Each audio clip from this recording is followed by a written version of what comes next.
Ladies and gentlemen, please take your seats. The show is about to begin. This is a bunch of bullshit.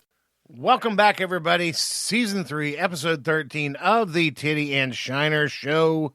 My name is Big Tiddy. I am here in the studio with Donnie, the controller of the strings, the puppet master himself. And I am not in here with Shiner because that son of a bitch decided to jump on a plane and head elsewhere. Where in the hell are you? Man, I'm telling you right now, it ain't none of your goddamn business where I'm at. You're asking too many questions. And you can keep following that hashtag. Where the hell is Shiner? Where am I? I don't know. Where am I? I don't know. I caught one picture where the water was really clear, but I don't know if it was a pool or if it's... I have been around a pool. I have been around the ocean. I've been around both. Okay. All right. Well, so if you're a little confused, I mean, that's part of the plan. That's a method to the madness. Right. So... No, that's perfectly fine. Let's see. Let me see if I can guess. Because you guys, I really don't know where he's at. I really don't know. He's keeping this secret from us to make us guess just like you. So, yeah, I have kept this under wraps. Nobody knows where I'm at right now. Are there? I'm not in the same time zone. I'll tell you right now, we're not in the same time zone. Are there calypso bands? There is some calypso music. Like if I listen really hard right now, there's some calypso music playing in the background. Okay, so we got a Caribbean kind of feel. Very much so. There is sand around. Like I put my toes in the sand if I wanted to. Okay. Ass in a lawn chair and toes in the clay. Let's see. You and Donnie throw your best guesses out there. What? I don't know. What do you got, Donnie? Oh fuck! I can't see Donnie this week. I can't. I don't have that. No, privilege. you can't hear him either because you are neither one. I don't know. Donnie. Yeah, you're right. Donnie asked, "Are you in the U.S. or outside of the U.S.?" I'm going to say that I'm in the United States, but I'm very close to being out of the United States. Okay, there's a good question. Like Donnie. if I had enough force behind my urine stream, I could piss outside of the United States with enough force. It'd be a lot of force. Well, if you're on the edge of the water, that's 12 miles home. I said if I had a lot of pressure built up, bro. I mean, it just depends on how tall you are. You know.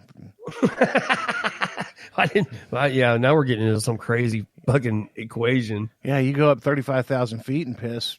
Hell, you'll be 14, 15 miles on that stream. So, you guys kick it around your dome. Kick it around your dome. At the end of the show, we'll see where you guys think I'm at. Yeah, I'm gonna keep thinking. It's obvious you're on the East Coast because the Caribbean and the calypso music. So yes, sir. If you're on the West, I am east of where you're at. I'll tell you that. On the West Coast, you would be hearing more guitars, mariachi kind of stuff. So, yeah, that's interesting. No mariachi music, bud. No, not at all. Well, okay. Why you guys kick that around your dome? What do you got on? I never even got a copy of Donnie's outline emailed to me today. Thank you, Donnie. But where are we going with this show tonight? This is season finale. So what are we going to do? Yeah, it's season finale. We're going to take a couple of weeks off this time. So for those of you who are expecting a show next weekend, nada. And now the weekend after that, the weekend after that, we'll be busy with 420 stuff. That's not going to happen. But so did Donnie send you the... I just got the list on my phone. I did. Okay, right, cool. I like this list. You digging it? I'm digging this. Like, let's make this happen. Oh, there's a common theme. Oh, there absolutely is, and the common theme is this: if you're a Democrat and you get butt hurt, change the channel.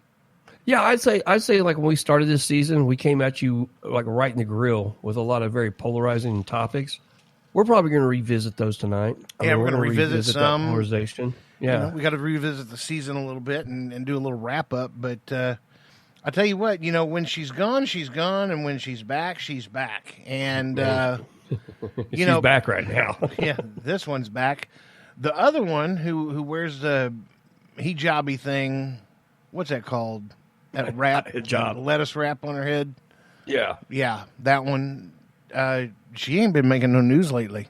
No, but she doesn't need to. We got plenty of material off the other one. Oh yeah, AOC's just been killing it in the dumbass category. So, Well, you pick one of the AOC topics we're going to discuss, and let's get into it, man. okay, let's just dive right into the most talked about topic right now, and that is the horrible confinement of all the blessed Hispanic people who are just seeking asylum, and they're Thank you for pointing that out. Thank you for pointing that aspect out. yeah, they're in awful conditions. I cannot fathom how these people can survive in this.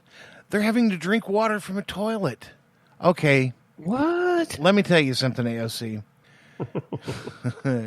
For those of us who have been in jail before or spent a few days in jail for whatever reason you might have spent it there, I'm sure the prisons are probably not that different.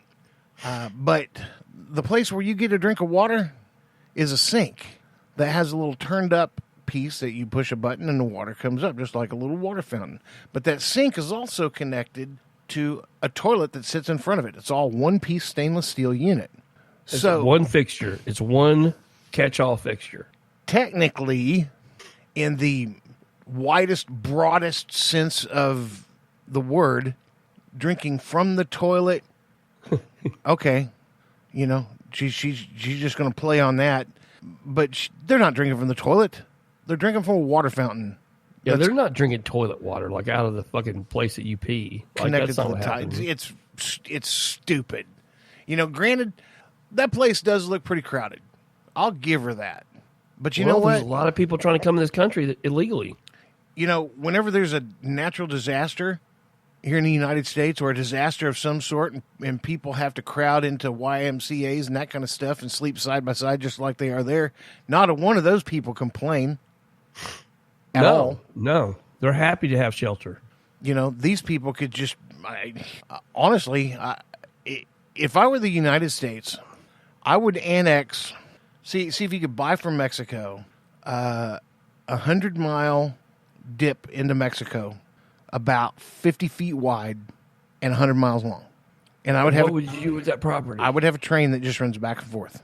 A train, you said? A train that just runs back and forth. Okay. Okay, like a passenger train. What are you doing on that train? Well, all the Mexicans that are coming through the border, we'll catch them, we'll stick them on a train, run them 100 miles back into Mexico.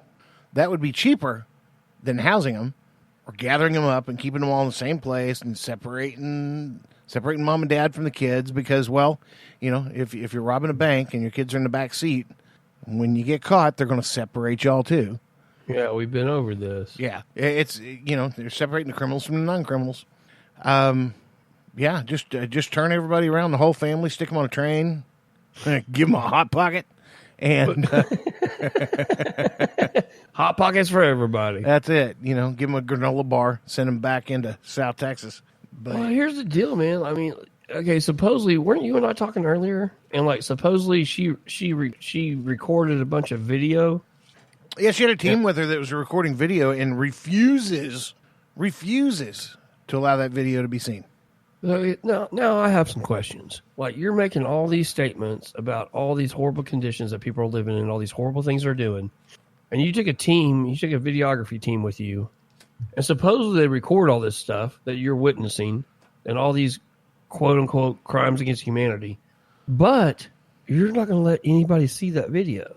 Like, I have some questions. Why? Like, why are you doing that? Well, it's just like anything else, you know. It's like that toilet statement. They've released some video, but here again, it's cherry picking.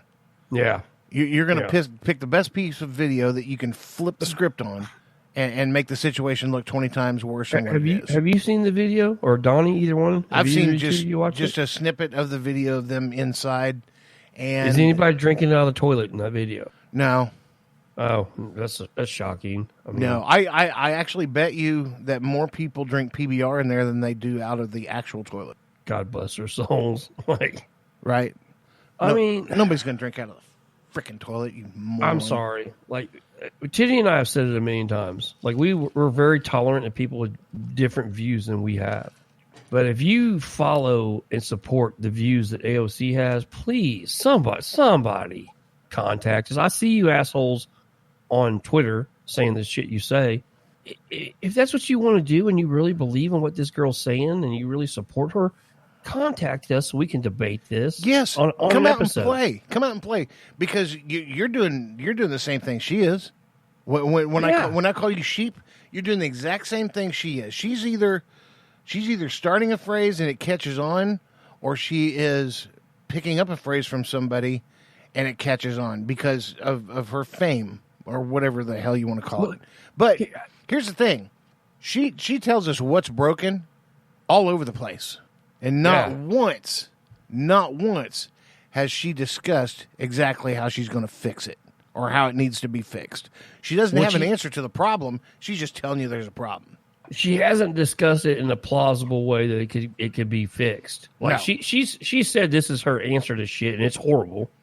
But yeah, man, I mean, like, if you support her or the left, and you want to contact us, man, come on the show. Like, we're not going to put you on a tee and knock you out of the park. Well, we might, but not. I mean, it's not what we're set out to do. No, not at all. You know, I'm open to hearing how change could work. You know, if you've got an answer about how to fix the stuff she's talking about, please give us a call. I need to be educated on that because I don't know how she's going to fix it. She has not said how she's going to fix it. She just identifies that people are drinking from toilets. Well, you know, I suppose I lick the toilet too. Well, you know, no, seriously, everybody licks the toilet. How? Explain that. I don't think I lick a toilet, dude. Like, there ain't a toilet I licked. Everybody licks the toilet. How? Tell me Almost this. daily. Almost daily. Everybody has to go to the bathroom almost daily. If you touch that toilet with your finger and then later on eat a piece of chicken. But I wash my hands. So it doesn't matter. Doesn't matter. You touched the toilet. You sucked on the finger that touched the toilet. I'm just playing on the words. I don't care if you washed your hands. I don't care if you've. Yeah, I guess that's fair. If AOC is going to do that, why can't you? Sure. Like, you know. Yeah. Okay. Well, here's the problem with that. I mean, AOC is she's very vocal about she doesn't agree with these facilities, and she's trying to get everybody else on board about all these crimes against humanity that are happening down there. Awesome. Figure out where to put them. I want you to explain to me, somebody, why AOC voted not once but twice on bills that allotted money for these facilities. AOC voted twice to not do this, not fund them. Well, she says because it wasn't going to be spent in the proper place. Well, who the fuck is she to say what the proper places are? Like, you're a goddamn bartender. As far as I know, Tiddy is still waiting on his Weller on Rocks. I'm still waiting on a cold PBR. You're not even good at that goddamn job. Nope. You're going to tell us where that money needs to be allocated? You have no credentials that make you qualified to do that. I don't even understand her credentials to make her qualified to hold office. Well, here's the problem with that, and I was discussing this the other day. The problem with that is AOC being a bartender who's uneducated and completely an idiot. Well, she has a college degree. Well, a college degree does not mean you're educated. It means you got a piece of paper saying you took a bunch of classes. Okay, I'll give you that. You know? Okay, And can you agree with that? I'm just trying to play devil's advocate. Devil's advocate. Yeah, I get it. You know? But, I mean, so the byproduct of this now, like, you see a lot of young people mouthing off on Twitter. And if you, take the time and go to some of these profiles, now you got a lot of young people who are very unqualified, and they're launching campaigns to be elected to Congress in 2020. Like, their dream is, okay, this bartender made it. I'm sacking groceries. I can be a congressperson, you know? Like, that's what's getting ready to happen. Well, and God forbid any more idiots get elected to Congress other than her and Omar. Like, a lot of this idiocracy comes from college. In other words, used to, back when I went to college, and you would study, let's say, literature, okay? Okay. And you're studying the great writers from all over the world, you know, not only England, but all over the world. Right. And you read them and you do reports and that thing. And then later on, you know, you also do readings from Karl Marx and others that, you know, in a controversial time in this world, and you learn a little bit about that and then you report back. Well, now all those original readings that we all studied in college, You don't even read those. Now it's, again, the semester is completely cherry-picked by the professor on what you read